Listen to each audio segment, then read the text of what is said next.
This is the AYANEO Air. If you're someone who's into handheld gaming, you will probably agree when I say that this is one of the coolest gadgets to launch this year. For those of you who don't know what I'm talking about, this is a handheld gaming device that runs on full-fledged Windows 11 and has the powerful Ryzen 5560U processor. But wait, there are other handheld devices that come with similar configuration, so what's special about the AYANEO Air? Well, this one has the Ryzen 5560U in this super compact body, comes with a 1080p OLED screen for just $600, which is way more affordable than other options with similar specs. If you want something even more affordable, you can even get the AYANEO Air Lite, which comes with the same standards, except it has less memory and storage. A few months ago, I had also used this more expensive AYANEO Pro, and as much as I wanted to like it, it was bulky, it was heavy, and did not have an OLED screen. And I don't know if I've stressed enough, but it was really expensive. The AYANEO Air fixes a bunch of my worries with the original AYANEO Pro, starting with its compact design. To put things into perspective, the AYANEO Air is a lot smaller than the Steam Deck and even smaller than the Nintendo Switch for that matter. I, as a handheld gaming enthusiast, cannot emphasize enough on how this smaller form factor makes longer gaming sessions more comfortable. Previously, with the AYANEO Pro, I could go like 1.5 hours tops, but with this one, I can just go on and it does not strain my hands. And this thing is incredibly slim too.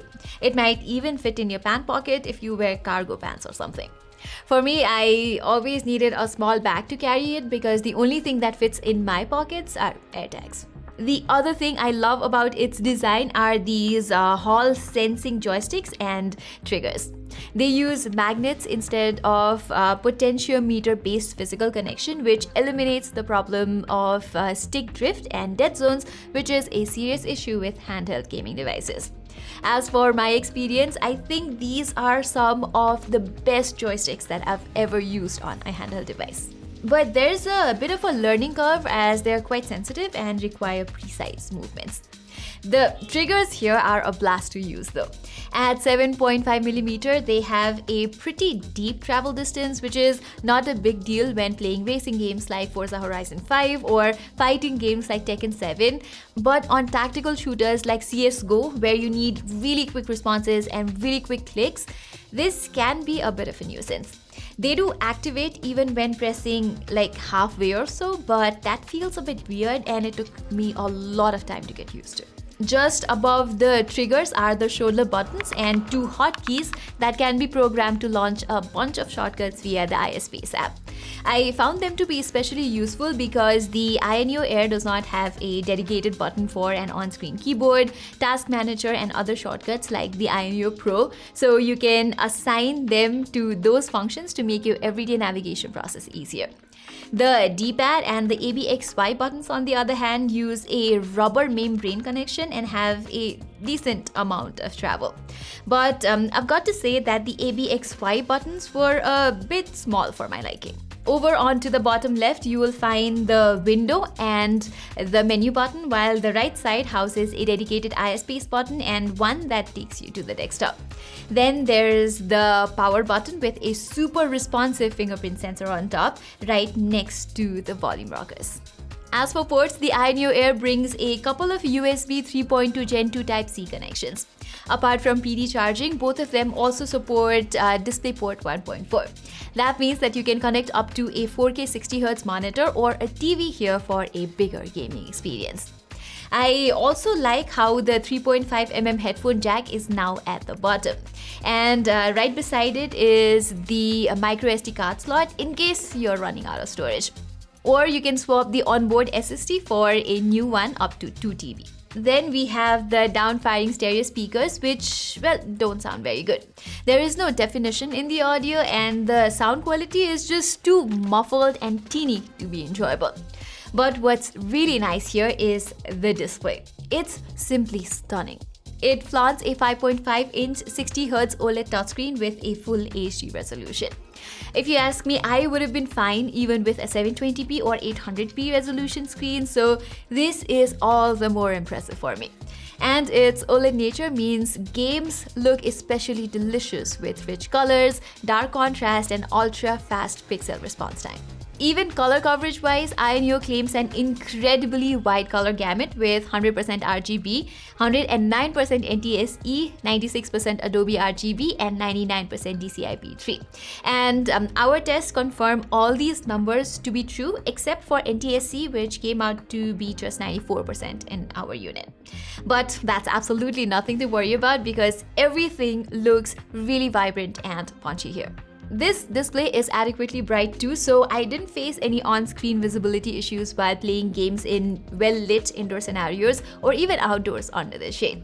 And good news for all the night owls out there, the AYANEO Air also gets dim enough not to strain your eyes during under-blanket gaming sessions. Talking of gaming sessions, let's talk about how this guy actually performs. But before that, let me get a few things clear for you guys. Like all gaming laptops, you get various performance mode here, 4 to be exact, with TDP ranging from 5 watt to 15 watt. I found the game mode's 12 watt limit to be the sweet spot for this guy as it delivers respectable gaming performance while keeping the thermals in check as well. I also tried overclocking it to 15 watt just to see if it's worth it, but the marginally higher FPS at the expense of excess heat, comfort, and battery life is an outright worst trade-off. Maybe it'll make sense in the chilly winter season when the ambient temperature goes way down. Let's see. For the best results, I also kept the fan speed at excellent, which is the highest setting available for the AYANEO Air. With these tweaks, plus the resolution set to 720p, the Ryzen 5 5560U APU was able to push impressive results. Sandbox-style games like Shadow of the Tomb Raider manage a smooth 30 FPS at high settings or about 20% more when dialing it down to low. The X-axis linear motor also offers nice haptic feedback to further immerse you into the game. I also enjoyed playing GTA 5 here at an impressive 72 FPS average at low settings. Other AAA titles like Forza Horizon 5 and Control are also decently playable at low graphics quality. Apart from decent average FPS, the 1% and even 0.1% lows I'm seeing here are outstanding. That means the AYANEO Air can rip through most games with little to no sudden frame drops or stutters. Except for CSGO, I am not really sure what's going on, but I noticed frame drops on multiple occasions when playing CSGO at different settings. Likewise, Cyberpunk 2077 turned out to be a bit too tough for this little guy to handle, but that is to be expected. But since it also supports FSR 1.0, which is AMD's version of DLSS unsampling technology for boosting FPS, I tried it out in hopes for better gameplay, but under this, the game looks pretty bad with jarring textures and shadows for some reason. Besides, the AYANEO Air can handle fighting games like Tekken 7 or indie titles like Rocket League, Stray, and Fall Guys perfectly fine. And of course, it can also emulate basically every retro game you'd want. If you are a FIFA player, you'll be happy to know that it can handle FIFA 22 pretty easily with around 110 FPS on average at low settings. As for thermals, there's a single fan system at the back which takes in cool air through these ventilation grills. And the hot air is let out through the vent on the top. For the most part, this thermal setup is competent enough to keep the heat away from your hands while you grip the console. I never found it to be really totally uncomfortable even after a couple of hours of continuous gaming sessions. You can definitely feel it getting warm though, that's for sure. As for fan noise, I would say that it's manageable. Unless you're in a really quiet room, the fan noise sort of dissolves when mixed with the in-game audio, even at max speed. Or you can always use a headphone for the best undisturbed gaming experience. Okay, on the software side of things, as I've said before, the AYANEO Air runs on Windows 11. Here, because of its compact form factor, I found navigating through Windows to be a big hassle. Not just that, the software here is not the most polished because during my test, I ran into a couple of UI and UX issues where the cursor would just abruptly disappear on its own sometime. And there was this one time when the display got stuck at portrait orientation and would not revert to landscape mode until I restarted the device. But please don't be alarmed because of that, because we can expect to see a major change on this front quite soon, since the company is currently working on their own Linux-based operating system called AYANEO OS. Anyway, AYANEO's control hub, the Air space, also has come a long way since the last time we looked at it. There are tons of customization features available here, from adjusting the RGB pattern of the ring that surrounds the joysticks to setting power profiles and fan limits. And the new 3D interface to tweak the gamepad also looks amazing. Now, everything about the AYANEO Air sounds spectacular, right? From its design to display to performance and thermals, everything. But if I have to call out one thing that's miserable here, is its battery life. It comes with a tiny 28 Wh 7350 mAh battery, which lasted me just a little over an hour when playing AAA games at 12 watt TDP with brightness set to 50 to 60%.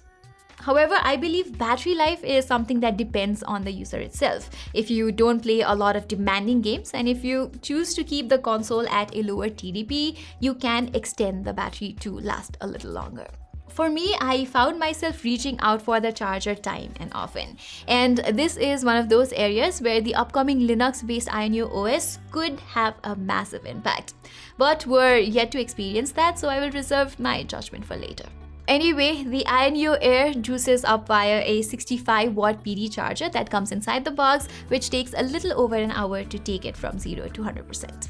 Okay, so that was the all-new AYANEO Air, and it's easily my favorite handheld PC. AYANEO has hit the nail on the head with so many things here.